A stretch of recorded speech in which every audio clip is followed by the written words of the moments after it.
some kneeling work for the arms. You can do this on, obviously, whatever spring you want. I'm going to work a little on the light side, and I'll adjust my grip on the straps if I want it heavier. So I'm going to go to the lightest spring on the Peak Pilates Reformer, which is a blue. If you're on balanced body, you might not want to go to that very lightest spring. It's quite lighter than the Peak. So I'm going to pull with my right foot on the edge of the carriage and bring my left foot forward onto, basically my heel is on the carriage, the ball of my foot is on my headrest. And I'm creating a bit of an exercise for my lower body here. So as I pull back with my foot, I'm trying to activate slightly through the glute and reach really long with this leg that I'm kneeling on. I am going to go ahead and hold the leather straps. So I'll thread my foot strap through my handles. And I'm going to start with my arms pressed up slightly so that there is a little tension on the spring. In this position, I press my arms up and lower the arms down. Press the arms up, lower them down.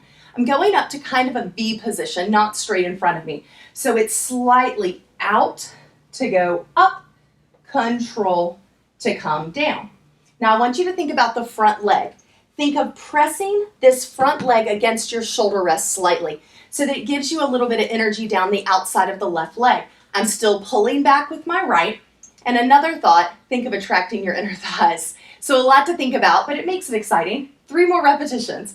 Press it up, bring it down. Press it up, bring it down. Again, press it up 3 and bring it down. Now, take your hands, bring them through the loops of the straps or the handles if that's what you're using. You're going to press down into your fingertips. Let's think about the weights being under your hands here. Roll the weights towards the floor. Pull back through the center. My lower body is getting very fatigued because I'm still getting that work. Now I'm going to press my arms back and come forward. Now what I love about this is that I can really feel which arm is my dominant arm. So as I press back, I try to get equal energy into each strap. Now that was 3. This time we're going to create a reverse circle. So I'm going to press back, open my arms, and let them come forward. Straight back, open, and bring them forward. Once again, pull them back, open, and bring them forward. Take a second, switch legs, and get that same energy into the legs. So pulling back with my back leg, pull the abdominals up and in to just barely send the tailbone under so that the leg is nice and elongated that you're kneeling on. My front leg, I'm pressing out slightly against the shoulder rest and trying to activate a little through my hip. Arms start with slight tension on the spring and I press up and bring it down. Take it up 2 and I bring it down. Take it up 3, attracting the inner thighs. Try to send the shoulders down a little as you pull up.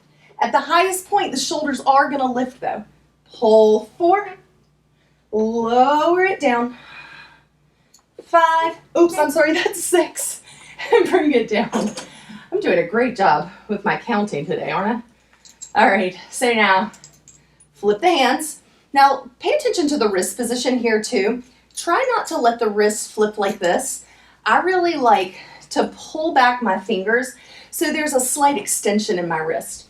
I'm pressing out with my front leg, pulling back with my back leg, and I'm going to pull the straps back and come forward. Now focus on both arms working at the same time. That's 2 and forward. And this is 3 and forward. Now this is a circle. I'm going to pull, open, and bring it around. And again, push into the legs. I lost my front leg. and around. One more time. Pull, pull, and around.